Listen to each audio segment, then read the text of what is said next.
Welcome to the show.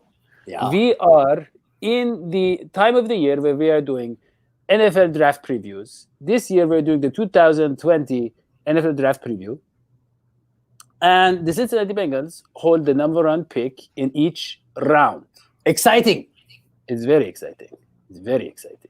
I mean, you talk about they've won free agency, now they're going to win the draft. And so you look at the first round, and a lot of great prospects out there.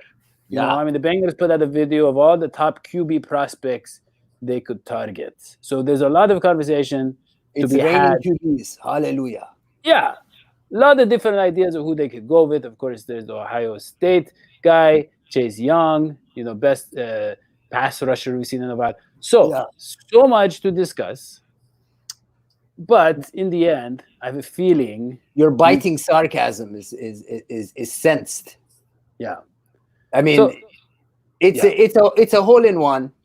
Yeah. It's the one Dalmatian out of 99 Dalmatians. It's the obvious choice for everybody, really. There's no question about it. Let the haters hate. Let the people who say it's not going to happen go somewhere else and not say that. I saw an article the other day saying that, these are 3 picks better than Burrow or something like. Oh, get out of my face. Out of my face. I am a Bengals fan. I've been suffering for too long to listen to such lies. Okay? There is one choice for the Cincinnati Bengals, one, and that is Burrow. And that's the only choice. There's no debate. There's no discussion. If you want to call this, tyranny, if you want to call this unfair thing, that's fine. But this is our guy. We're putting claims on dibs. Yeah. Yeah. I mean, you look at all the different factors, and you look at Burrow's ability to create, to escape pressure, you look at his resiliency, his leadership, his Ohio-ness, if that is a word. Ohio-ness is quite the adjective. Yes, very important quality. Ohio. He's very Ohio. Yeah. I feel like John's got quite a bit of Ohio-ness. John does. You were gonna say that? Why would you say that? Let's think about it. Let's break down John. Let's break John down. Prospect. So John, he lives in Ohio.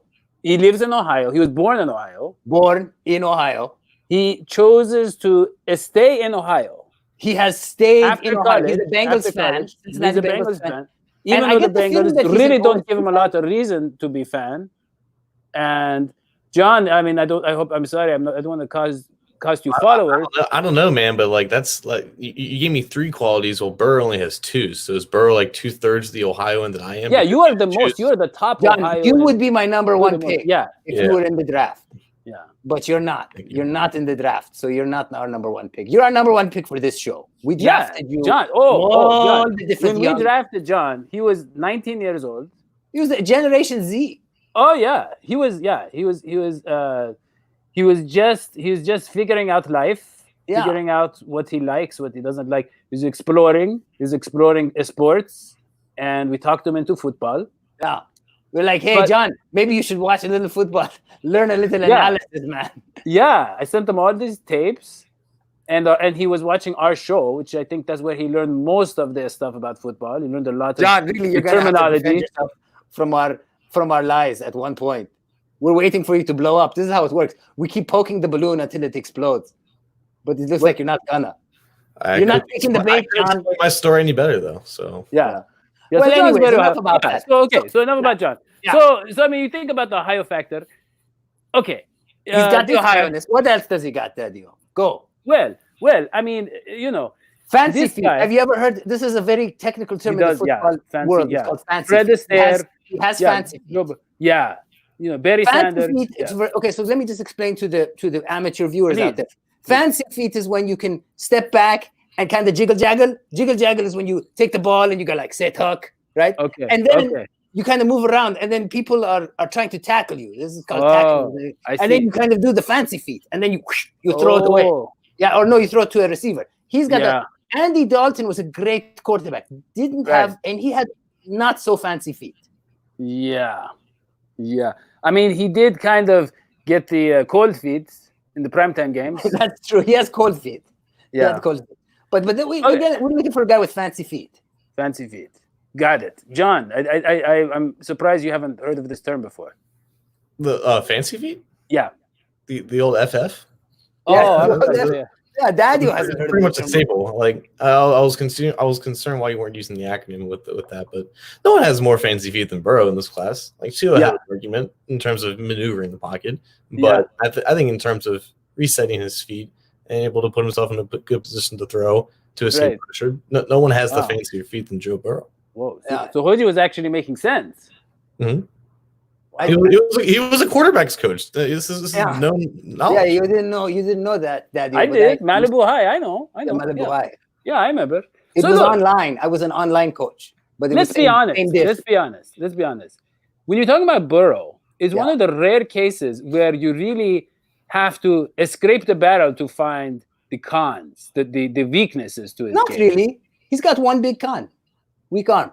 Not weak, but it's not. No, that's the thing. It's not really weak. So let's talk about what they mean when they say weak. But who cares? His deep passes are accurate. We're not talking. Previous. I won't name names, but previous Bengals quarterback play underthrowing type thing. That's not what we're talking about. No. Okay. Okay. And hold on. And I want to remind the viewers that when Jeff Blake was on the show, he said the deep ball is a finesse throw. It's not a hard throw. Right. So a lot of these guys with the beautiful, great deep balls, John is laughing for some reason. I think it's because you said deep balls. It's deep balls. Yeah, it's kind of like a. If I say deep balls, John laughs. Well, Dadio, you're a very innocent guy. I mean, in our culture, in American culture, it's what we call a double entendre. Double entendre. Go ahead, though. It's fine. Okay, no, it's okay. So. The point is, we're not talking about the deep throws. Deep throws look fine, okay? But we're talking about those. There is Maurice Jones-Drew was talking about the AFC North thing and the cold weather. That's kind of silly. But what we're really talking about is the hash throws. The like 20, 30-yard throws on the sideline, right? You try to squeeze it in there. And according to PFF, he was around 50%, 30 or 56, 53.5% with 4 touchdowns and 3 interceptions on such throws. Right. Quarterback rating of around 80, which is not that great. Those are very difficult throws. Let's be clear, right, John? Those are very difficult throws. There's very few quarterbacks that are going to have stellar ratings on those throws. You would agree, right, John?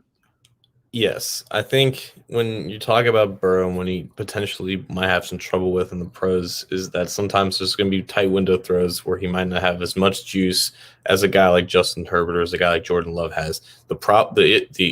The thing that can alleviate those concerns, obviously, is that his timing with his receivers was impeccable at LSU. He was always on the same page and getting the ball out when he needed to get out. So the velocity issues were never a thing. And it's almost like you've heard the term 50-50 balls, right? When it's like a jump ball down the field. And the whole proposition with that is that it's just a catch. It's just a jump ball. Either the receiver can catch it or the cornerback can make a play on it. His 50-50 balls, Ryan Lowe's, who's a guy on Twitter I follow, when he watched Burrow, he said his 50-50 balls were more like 50-0 balls, where it was a 50% chance that the receiver could catch it, but a 0% chance that the defensive back can make a play on it. So he would only put his passes in a position where the receiver can make a play. And when you're talking about those tight window throws, in the intermediate section, I think the timing. We talked about this with Dalton as well, where like his timing and his anticipation was a strength, but when he was too late to recognize it, it would sometimes be kind of a non-starter. With Burrow, he's always going to read the field in a quick and precise manner. He has complete command over the route concepts that he's examining down the field. He's always going to be in a position to make a timely throw where his velocity or lack of thereof is not going to be as big an issue as it is for other quarterbacks. Now, Dr. Sheeran, if I may, would you say that the word surgical applies to his throwing style? Because that's what comes to mind, the word surgical. What do you think about that? Sure, because he manages to identify every route on the field in a quick and precise manner. And not only that, but he's able to effectively buy time. Like it's not just about the ability to escape the pocket and to have the athleticism to avoid rushers. He will always have 2 hands on the ball, always in a ready to throw position. Always, the eyes are always downfield. He's always running in a place where he can have a good base to make a throw whenever he needs to throw. And his throws on the run have always been very accurate. He doesn't lose that arm. He doesn't lose that accuracy and that precision when he has to throw on the run or has to make a play on his own. And by keeping his eyes downfield and by having that arm talent to make throws on the run, that's how you can make other plays that other quarterbacks can't. And that's the main factor. That's what separates the best quarterbacks in the NFL right now, is the ability to buy time, extend plays, and make accurate throws on the run, because you're not always going to have great protection, especially in Cincinnati where the offensive line is still getting put together. He's obviously going to be surgical when he's going to have time, but the ability to turn bad plays into great plays is what's going to separate him from other quarterbacks. Yeah. Yeah, everybody's looking for the next Mahomes, and I think we've got something that's along those lines. But it's different. No, I mean Mahomes, like his physical. This is the next Tony Romo. This is the next Tony Romo. Tony Romo. Well, Tony Romo. Yes. I think he has a higher ceiling than Tony Romo. Tony Romo at a time was a top 3 quarterback easily. Sure, I think Burrow can be better in terms of winning. Because I mean, you look at Burrow. And sure, I'm talking about strictly his talent. The intangibles and the mentality, that's a whole thing on its own. Talking about that.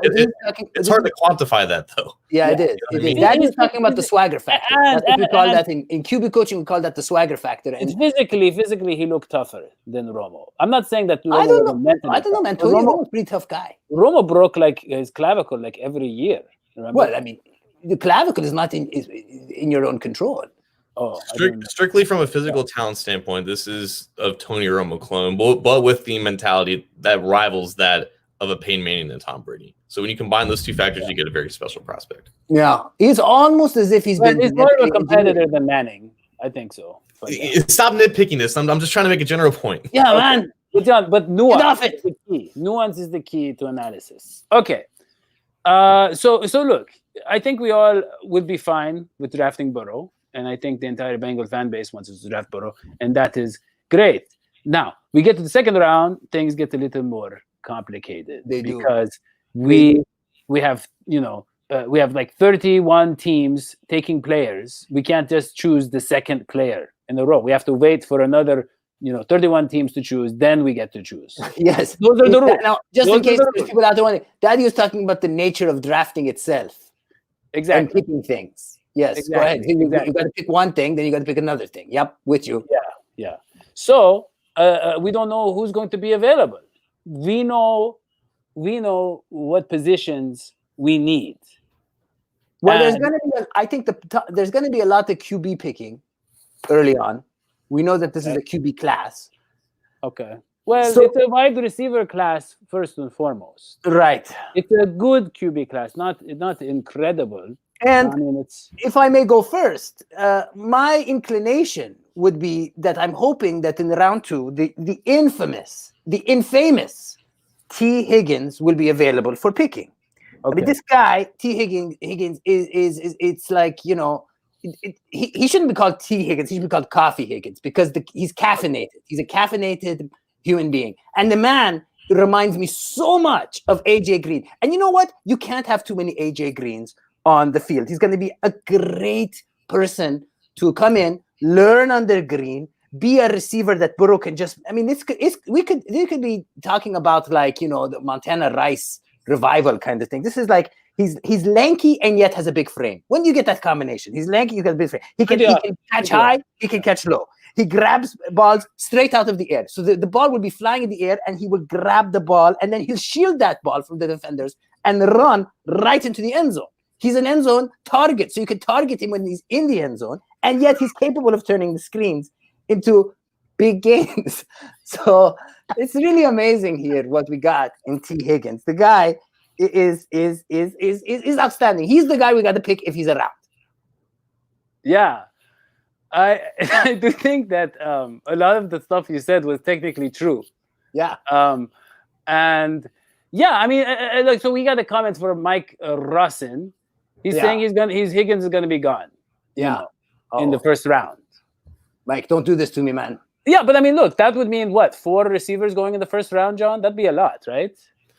I think at least 5 are going to go in the first round. I'm not sure that Higgins is one of the guys who's confirmed to go in the first round. I think that's more on the lines of Jerry Jeudy, CeeDee Lamb, Henry Ruggs, Justin Jefferson, who play with Joe Burrow, and maybe Denzel Mims. I think Higgins, his one thing is that all the good things that he does, he's a very limited athlete, and you have to wonder if he's going to win in the same ways as he did in Clemson. Is he going to do that in the NFL with limited speed and explosion? And I think it's like we've seen players of his athletic profile have success. You're talking about your Michael Thomases, your DeAndre Hopkinses, even Auden Tate to a certain extent. He's a better athlete than Auden Tate, and we've seen Auden Tate win in limited sample sizes in the NFL. I think with Higgins, he plays a lot faster than when he tested, and it's just up to NFL teams to determine what really matters when you're looking at his athletic profile. But I think because it's such a deep receiver class, and there are questions with Higgins, he's not a slam dunk first round pick like some people may think he is, which is why he could definitely be available in the top of the second round. And if he is available, for all the reasons that Hodgie explained, he's going to entice the Bengals. He has 2 years of elite production at Clemson. He has all the traits that you want to replace a potential AJ Green, but he's still really young, and he still has the potential to develop into something more, and they don't need somebody to start right away unless they experience injuries again. So I think in terms of a long-term contingency plan for an outside option to replace what AJ Green brings, who's also a better athlete than Auden Tate, Higgins is one of the best players that they could draft to fill those roles. Well, I mean, John, let me ask you something. Now, this explosiveness or athleticism that he is not the greatest in, with a guy like Burrow that throws guys open with the great anticipation and the making the windows, right? Mm-hmm. I mean, couldn't we see a Auden Tate or a Higgins prosper with a Burrow the way maybe they wouldn't prosper? I mean, I'm thinking of, Manning, for instance, or guys like that who had that great anticipation and knew how to throw into a space instead of waiting for the receiver to get separation. Right. I mean, yeah. So, with time. I come with time, but the thing about Burrow, Hodgie, and John can back me up on this, he has I don't want to say naturally, maybe he learned as a child from his dad, who was a coach, he has the instincts. It's not even about, he has that. He has very advanced stuff. Now it'll take a while to get adjusted to the NFL level of his speed and the windows and all that, but he has that. And he's not a guy who is going to depend on looking at the route tree and looking at his receiver and getting separation. He will know how to get the guys open. So I think the lack of athleticism or lack of a speed would not be a big problem playing with Burrow. No, because that's what Burrow loved to do at LSU. It would be back shoulder fade after in-breaking route. This is exactly what T. Higgins did well in Clemson. He has a big body to shield defenders out, either at the catch point or on those in-breaking routes where you don't need to be this quick and speed receiver. That's more for getting separation on those outside routes. And we'll have to see how this offense kind of evolves in terms of the passing game with Burrow as a quarterback, because you want to implement a lot of route concepts that the quarterback likes to do well, specifically early on in his career. I think if you want to have a good learning curve, acclimating Burrow into the NFL, you surround him with players that can win in the ways that Burrow, had his receivers win in college. And that's why Higgins has value to a team like the Bengals if he has to play early. I think if you put him in another situation where you're forced him to win, more like a traditional receiver, more in just other ways where he has to utilize more of that speed and explosion that he doesn't really have necessarily, he can run into some trouble, which is why I think there would be some teams that might be scared. But at the end of the day, size, speed, ball skills, those players typically go early, and that's why he's not probably leaving the top 40. Yeah, I mean, all very good points, John. But I know that you are a big believer in offensive linemen. And you say they are almost as important as other players. No, he says they're even though they don't touch the ball, you say they still play a big role on the team. I mean, that's like saying the walls of your house aren't important because you don't walk on them. That's a good point. John, did you ever say that? Because you should. You should use that in one of your articles. Yeah. I don't know. It sounds like it's been copyrighted already. Yeah, that's a really good one, Hodgie. TM. Yeah. Wow. Hoggie's been following John's articles pretty closely. I follow everything, man. It's my job. I get paid for this. That's true. So look, speaking of, we do have 2 patrons somehow. $3 a month. They are patronizing us to the tune of $3 a month. Why? I don't know. I don't know why they're giving us money, but they are. Fans, And man. That's how you show yeah, your love in a that's capitalistic society. You give, you That's give, you true. give. That's true. Yeah. I mean, if you think about it, we're probably making as much as ESPN anchors now. I mean, the ones that, that working at home and stuff. So it's pretty good. If you want to patronize us, you can do the same. You go to patreon.com/DH Sports. But the point is, John, I know that you want to go offensive line early in this draft. You want to get a potential guard, I think, maybe? Or yeah. Yeah, they should address it before round 4 at the very least, because they didn't necessarily solve any of their problems in free agency. They signed Xavier Su'a-Filo, who's going to compete for that spot, but he doesn't really excite he shouldn't really excite anybody as a solution as a starter. So I think what they're going to do is they're going to address it in a way that they're going to find somebody who can compete at right guard, but also has the ability to play tackle. And you could either draft a college tackle and move him into guard, or you can draft someone who has the potential to play both and who has played both. I think if they would address it in the second round, it would only be for a guy that they would have a clear first round grade on, a guy that just happens to fall out of the first round. And the best scenario I can think of is Josh Jones, who's the offensive tackle out of Houston. He's pretty much the consensus offensive tackle number 5. There's going to be 4 tackles that go probably in the top 15, and it's kind of a mystery of where Jones is going to go in the rest of the first round. But it's possible that he does fall the first round. Crazier things have happened. There's been runs on other positions where there's just a handful of players that should have gone in the first round that just don't happen. Anyways, if Jones falls out of the first round, I think he's a prime target for the Bengals. They saw him down at the Senior Bowl. He played left tackle, and right guard down there. Those are their 3 biggest needs in terms of what they need at depth and what they need for starters. Jones was a 4-year starter at Houston. He's got incredible play strength. He's got great size at 6'5", 320 pounds, good enough length to survive at tackle. I think the best trait about him is his hands. He plays with great inside and strong hands. He's not going to lose the leverage battle. He plays very low for his size.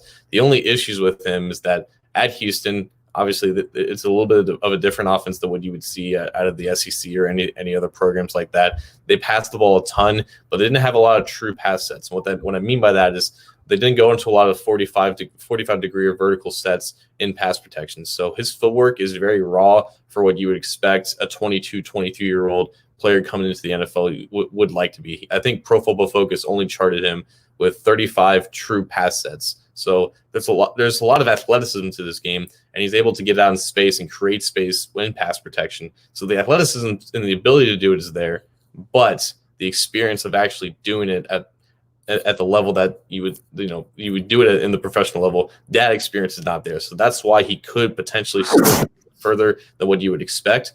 And if he does slip enough to the Bengals pick at 33 overall, I think they're going to look at all of his other traits. It's just going to be too enticing to pass up at that point. He has the versatility to play inside and outside. I think they would love to have their hands on him to develop him into what he can be. It's just going to be a matter of if he's able to get that footwork down at a consistent level, he's going to be well worth that pick.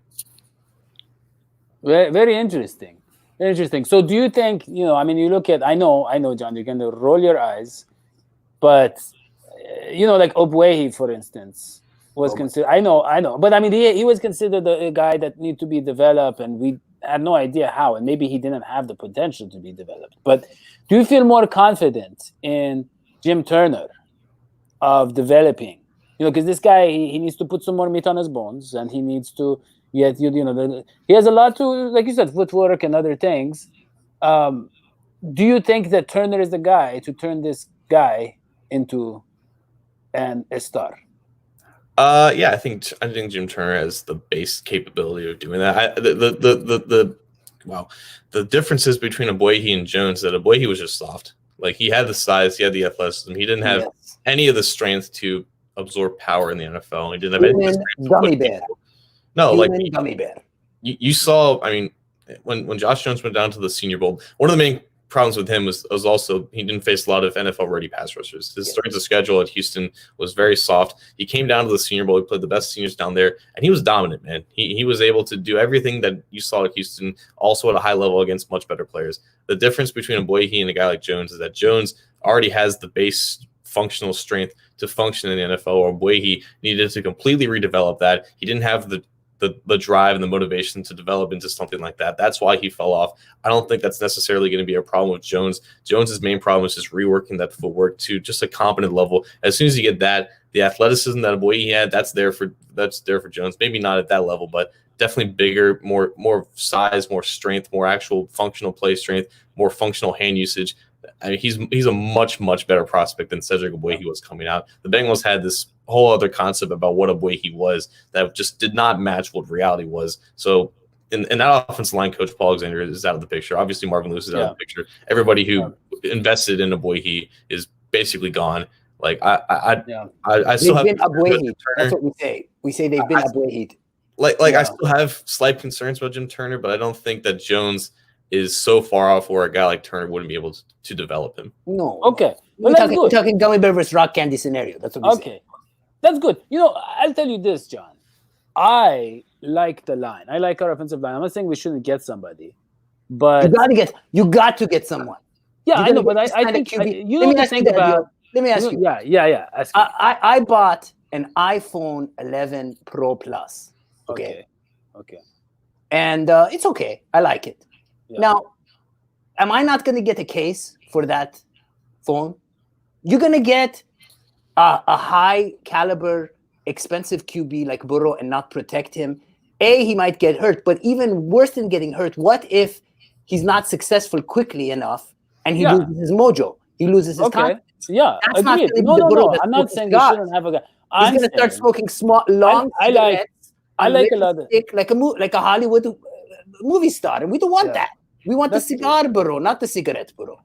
Okay. Well, I mean, I'm just saying I see a lot of potential on the offensive line. Jonah Williams is going to be back. I see, and the thing about offensive lines, and John might disagree, is you don't have to have a bunch of first-round picks or stars. Sometimes you just need that. You need them to have that chemistry. So sometimes you put guys together. A couple of them are really talented. A couple of them are kind of talented, and they find that cohesion. They find that identity. They find that communication as an offensive line. And that's enough to protect your quarterback, to get the running game going. John, do you agree? To an extent. I feel like the Bengals had cohesion and chemistry when Russell Bodine was here, but he would still lose one out of every 3 pass protection reps. And 2015, we had one of the best offensive lines. Even still then, he was a bad player. And he still but I'm saying the offensive line was still kind of good. But what I'm saying is that you could have 4 solid players on the offensive line and one really, really big weakness, and then teams can expose that weakness very quickly. I don't think we have a Bodine on the team right now. Bobby Hart. Well, he's not going to be a starting. We don't know that. He's going to compete with Fred Johnson, but he could still win. Yeah, that's true. Well, no, we need to replace him. We should draft someone like Zach Jones or Josh Jones or something. Okay, so I'm sorry, but the reason that I called him Zach Jones and not Josh Jones is because I want to talk about my guy. Wait, before you go to your guy, can I just settle something here? Yeah. Anybody know what's happening with Andrew Whitworth next year? Because there was he signed with the Rams. He signed. Okay, go on now. Forget that. So look, I was going to say offensive line. We definitely need to upgrade. Doesn't have to be in the second round though. I would like to see us get a linebacker early for once. It's been a very long time. And I think linebacker is not, we technically don't have enough linebackers. No, we don't. It's like we just, in a lot of different directions we could go in terms of linebacker we take. I'd like to see one early. Yeah. And I'm thinking someone like Zach Bond from Wisconsin. And why am I thinking him? Yeah. This guy is a thumper, okay? He is a guy who is going to be solid in the run game. He gets penetration, gets to the quarterback, and he has athleticism to cover tight ends, running backs. He has that quickness. He's a little undersized, but that just makes him, and I know Hodgie's going to like this, more of a Rudy type figure. Yeah, very important character in football history. Rudy, Notre Dame. Knows about a lot of heart, a lot of passion. Yeah. And but Dadio, you're missing something here. Yeah. There's a good chance he won't be available, Zach Bond. John, is that true? The Ravens have their eyes on him. Oh no, John. Yeah. Oh no. And if he's not available, may I propose an alternative? Please. Might even be better in some ways. Talking about your Josh Oosh. Yeah. You heard about this Josh Oosh guy? John. He has Uchi. well, we call him Oosh where I'm from. Now he's got long arms. And since the dawn of time, Dadio, Yeah. human beings have valued other human beings who have long arms. Really? Our ancestors, when they wanted to get fruit from the high tree, what would they do? They said, "You have long arms." Ushi's got that. Okay. He does. Yeah. Yeah, he does. Okay.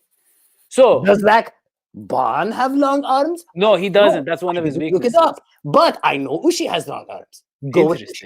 Interesting. Yeah. I didn't. Yeah, I really. John, do your research, man. Okay, John, you went to the right. It's okay.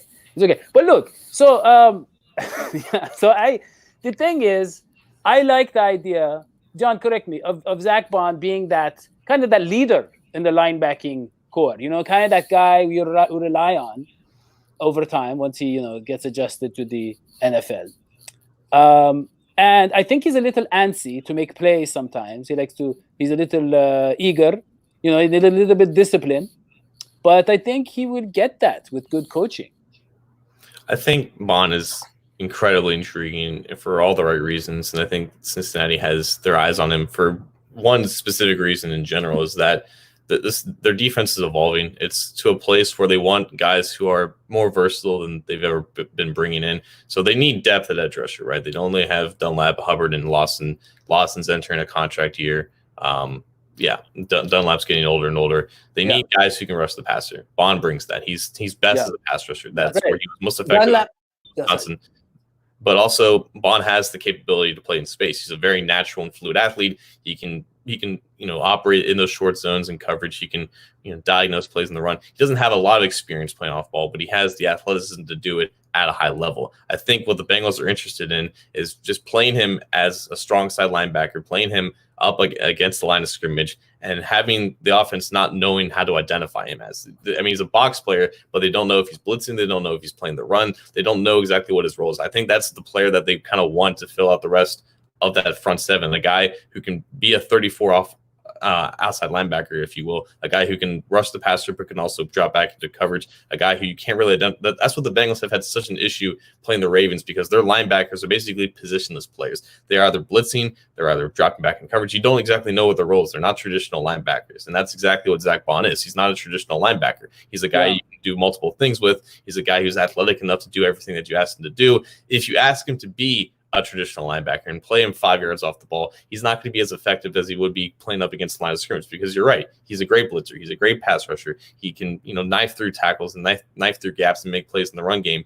That's where he wins. And if you want to play him early, you should do him like that and just kind of ease him into a traditional linebacker role if that's the plan going forward. But I think they want him to be that versatile chess piece that they've always had to face the Ravens against. Yeah, if the Ravens are interested in a linebacker, that's a really good sign.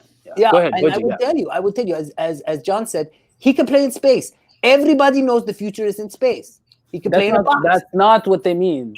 That's not what they mean when they say play in the space, Hodgie. But it's also kind of what they mean. It's kind of what they mean. And he can play in a box. He can play on a fox. The guy can play anywhere is what John's saying. So let me just... Now, I had my people look up this. I had my people look up the stats. And it's true what you're saying about Bond. He's good. His arms are 1 inch shorter than Uche. Hodgie, can I remind you, we don't need people picking fruit for us. But what about if you need the arm length? You guys, you're not getting it. There's things you cannot buy in the store. You're so big on Burrow. He has tiny hands. Tiny arms too. He's only got 30-inch arms. Yeah. Nobody told me this. Have you changed your mind? Yes. Yeah, but Burrow's got small hands and arms. Yeah. This is not going to work, guys. We got to have another show. It's going to work. He's got hearts. Rudy. Just remember Rudy. Burrow's like a Rudy, okay? That's how you sell Hodgie. John, that's how you sell Hodgie on Burrow. You just mentioned Rudy. Look, I want to go to the comment section. We have some comments here. Barry Hassett was saying, what about trading back, for the second round pick? What about trading up? There's maybe the potential they trade up. John, those two possible scenarios. Trading up, trading back, with what kind of goals, and who would we target and who would we kind of package? How many picks? They're not trading up. Yeah, probably not. They're not going to end the draft with less than 7 picks. They might end the draft with more. And I think if the first round falls a certain way, they're going to be interested to trade back. It's all going to depend on what they receive as offers. But they've traded back, I think, in 3 of the last 4 second rounds in the draft. So that's obviously something that they're familiar with. It's something they're comfortable with. They have precedence in terms of what the compensation should be. But they don't normally end the draft with 7 or fewer picks. So I think their goal is to get as much draft capital as possible. And quite honestly, unless there is a slam dunk prospect that's available at the top of the second round, I would advise them to trade back, because the difference what you're going to get at 33 and like 40 or 43 is not going to be that much different. You might miss out on a handful of guys that you had your eyes on, but the value is going to be better. John, but it is a new day. I mean, I am convinced of it now with the way we spent in free agency. And so the reason we wanted all those draft picks is because draft picks are cheap, right? So, I mean, maybe they're not trying to hoard picks anymore. Maybe it's like, hey, we can actually get guys in free agency. We don't need like 11 draft picks and have 3 of the guys actually contribute. Maybe we want to, less picks, better picks. You never know. Yeah, but right now they only have like 63 guys on the roster, and they're gonna want 90, and you don't want a ton of undrafted free agents. Like they're gonna want as many draft picks as possible. Yeah, they completely wiped this roster clean. It's what they needed to do, but they need to compensate for all the people that they lost. Yeah. Guys, I want to bring something up. We have the highest viewership we've ever had. Just so you know, we had 20 people at one point, and we have 16 right now. I don't know what's going on. It seems like for some reason people are in their homes and watching more YouTube, apparently. Yeah. And okay, so I want to go to the next question, which is about the backup. And Barry suggests Josh McCown, but it seems like Finley, backup quarterback. Yeah, it seems like Finley is going to be on the roster. Am I right, John? Yeah, I think. I'm not exactly sure what they did with McCown. I know that he broke his entire chest during the playoff game or something like that. Yeah, but he can still slam dunk the ball if he wants. Yeah, of course, he's that athletic to do. I don't think the backup for Burrow is that important, to be honest with you. I don't think he's a player that needs that type of leader but McCown is like an A+ backup. Let's be honest. I mean, in terms of demeanor. How much do you want to spend on that, though? They don't I foresee a draft pick backup. I mean, we already got Finley. No, they're not going to get it. They liked Finley. Finley can't do it, man. No, Did you watch those Finley games last year? It doesn't matter. Finley it doesn't matter. If Burrow doesn't play, it doesn't matter. It doesn't matter. Exactly. We're not going to win with any of these backups. And Finley, Finley, let's be honest. Yeah, he had a terrible start, but I don't know what the reason was, but there's a lot of pressure on him in terms of pass rush. It was crazy. And so I don't know if he didn't have the timing or whatever it was. I mean, Finley is a backup quarterback. He's a guy who can come in, throw it to the running backs, for like half a quarter or something. I had a lot of hope in Finley. I did, but it just didn't work, man. It wasn't a good groove. Yeah. Who knows? Maybe we get AJ back. McCarron. Maybe. You never. He signed with the Texans. He resigned? Yeah. Good for him. Good for him. He deserves it. He actually had a not so bad year in the few times he got to play. He wasn't so bad. Got some touchdowns. You go, AJ. Yeah. And speaking of going, a question, Mike Rosen, where will Dalton end up? Really, at this point, Dalton, let's be honest. He's going to be cut free, and he's going to be able to sign wherever he wants. I imagine he's going to get a higher backup deal. Maybe highly incentivized. Maybe, one of those 2-year, $10 million deals that can escalate to like 15, 20 if he gets enough playing time or something. Yeah. Maybe go to a team with an older starter or a younger player. You never know. But I don't think he's getting traded. I think that's done. Especially with Cam Newton available now, right? Mm-hmm. So why is Cam Newton available? That makes no sense. This guy is so talented. Why would you not just take him? Because he's taken a beating in his career. He's vegan. Did people not get that? Oh, he's vegan. Yes. We are indestructible. People do not understand. We're not like you guys. Yeah. We do not eat animal products. We are like, we just keep coming back because we're vegan, man. But you are also out of work quarterback coach, Hodgie. Well, now you're just being rude. No. I'm saying maybe the vegan diet over time it breaks you down. Maybe you break down over time. I don't know, John. Let's go to John. You're asking me about vegan diets? Yeah. I don't have one. Yeah. See, and look at John. Look how beautiful and successful and analytical John has become. Well, anyways, I would take Cam Newton if I were any team looking for a seasoned quarterback who can think on the run, who's a leader, who's got great qualities. I think he's an underrated guy. I think he's ahead of him. That's just my opinion. I don't think we need a Cam Newton. That's for sure. No, not us. Yeah. But like, why don't the Patriots take him? I have no idea. I don't know. I hate to say it. I don't think Bill Belichick wants to read Cam Newton's texts and whatever hieroglyphs that he uses to write out things. So that's just me, though. Yeah, that's true. It's a personality thing. That's true. Yeah. Personality matters in the NFL. Yeah. All right, guys. Well, we have a record number of viewers right now, 21 viewers, but we are out of things to say, which means we will have to do this again. We will try to do this very soon, rounds 3, 4, 5, known as the mid rounds, and then we'll do the late rounds after that. But, John, any final arguments? I got nothing left, man. I'm so exhausted. He rests his case. It was a 41-minute show. He rests his case. We squeezed all. I'm gonna need a reliever at this point. Okay. There's nobody in the bullpen. Yeah. All right. Well, great show, and we will catch you next time. So long. SAT. Bye.